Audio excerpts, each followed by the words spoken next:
A gente não pode deixar de lado o fato de que, se a guarda do sábado fosse algo a ser observado pelo cristão gentil, olha só, e se esse mandamento, de fato, né, é algo que tenha tamanha importância dentro da visão geral do cristianismo, que vai chegar ao ponto de ser o maior ponto de controvérsia final do fim dos tempos, como diz a Igreja Adventista. Pergunta eu tenho, mais uma. Por que raios Paulo, o apóstolo dos gentios, em absolutamente nenhum momento, tá, ensinou de que maneira os gentios deveriam guardar o sábado? Já parou para pensar nisso? Paulo era extremamente meticuloso nas cartas dele. Ele dizia, ó, faça assim, não faça assim. Detalhes ele dava. Por que sobre o sábado Paulo nunca apresentou a maneira correta de os gentios guardarem os sábados? Quais seriam essas diretrizes de guarda? Deveria ser, talvez, nos moldes da lei mosaica, do Antigo Testamento? Tá, mas se for para guardar, tem que ser dessa forma, tá? É o que mais faz sentido.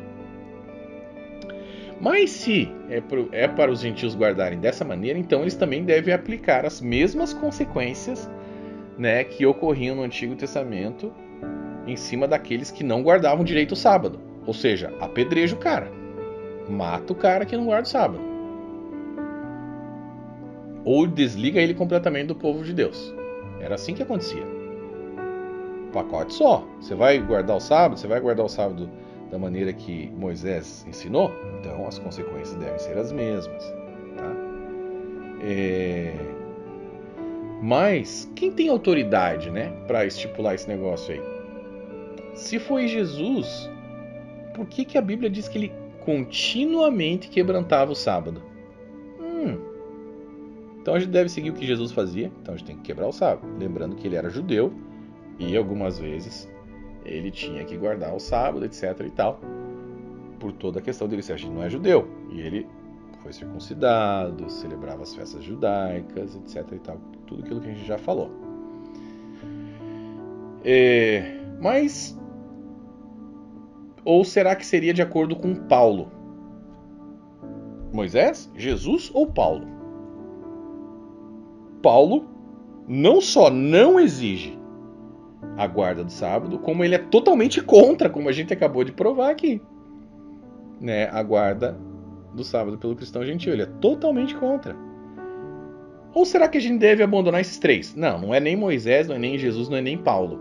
Sabe quem que a gente deve acreditar e ser guiado? Por quem? Por Ellen White. É a mensageira do Senhor, né? Então é assim que a gente deve fazer. A gente abandona toda a Bíblia e guarda o sábado de acordo com o que a mensageira do Senhor disse. Nesse caso, o que a gente vai estar fazendo é indo diretamente contra tudo aquilo que nos é ensinado no Novo Testamento e também no Velho Testamento, porque não é a mesma coisa também. Então, gente, a gente chega à seguinte conclusão. Paulo, ele detalhou diversos ensinamentos para a igreja que ele havia as igrejas que ele havia plantado ao longo dos anos. Muitas delas tinham ali judeus recém-convertidos, outras apenas gentios, outras tinham os dois grupos. Por quê? Porque ele nunca mencionou a maneira correta de guardar o sábado para esse povo, gente. Por quê? Se é algo de suma importância para o conflito do fim dos tempos, um grande conflito. Algo que seria de extrema utilidade, tanto para o povo das gerações passadas, mas principalmente para nós. Deus sabia que a gente ia estar lendo essas cartas. Por que Paulo não colocou ali a maneira correta?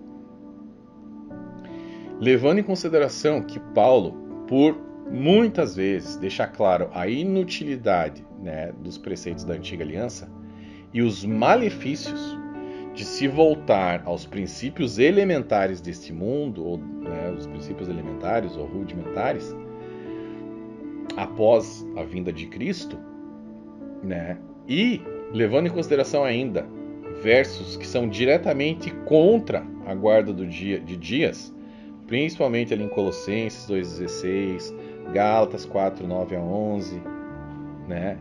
E até mesmo Romanos 14, 5, a gente conclui o que, gente? Que a gente conclui? Que o sábado não é, nunca foi e nunca será requerido por ninguém que se colocou debaixo da nova aliança. Essa é a mais pura verdade e talvez a mais dura verdade que você, amigo adventista, vai ouvir hoje. Se você é sincero, tá? E você está acompanhando os estudos até aqui, você sabe que essa é a única conclusão sensata a se chegar. Você gosta de ser enganado?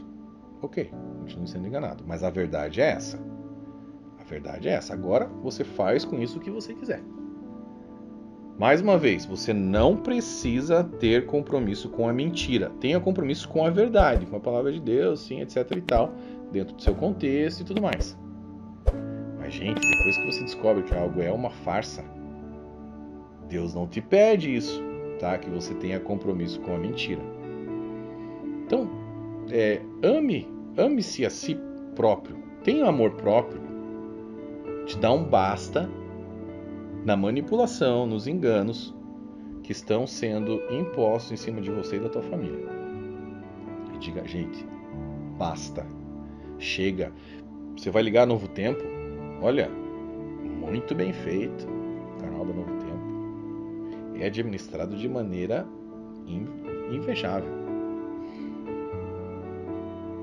Assim, o pessoal e os pastores têm uma lábia sensacional.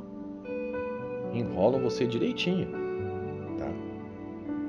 Mas você prefere o que? Ouvir o Judas com a lábia mansa ali, com a lábia doce, né? Pra te enganar, ou o Pedro duro, mas falando a verdade? Cuidado, gente, tá? Cuidado, muito cuidado. Analisem com calma. Vejam esse vídeo novamente se quiser.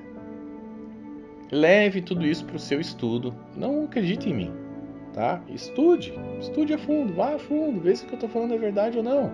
Vá em todas as questões hermenêuticas que eu trouxe. Veja se é uma invenção minha, tá? Procure entender melhor, gente, o que foi colocado para vocês ali como verdade absoluta e ver se isso de fato procede. Entenda, se o que a Igreja Adventista está falando é verdade, então esses textos aqui todos são mentirosos. Tá? A verdade é essa, então você tem que arrancar. Esquece a Bíblia, gente. Quer ser adventista? Esquece a Bíblia. Ou melhor, rasga todo o Novo Testamento. Você pode até ficar com o velho, mas daí você também vai ter que viver debaixo das consequências da lei da Antiga Aliança.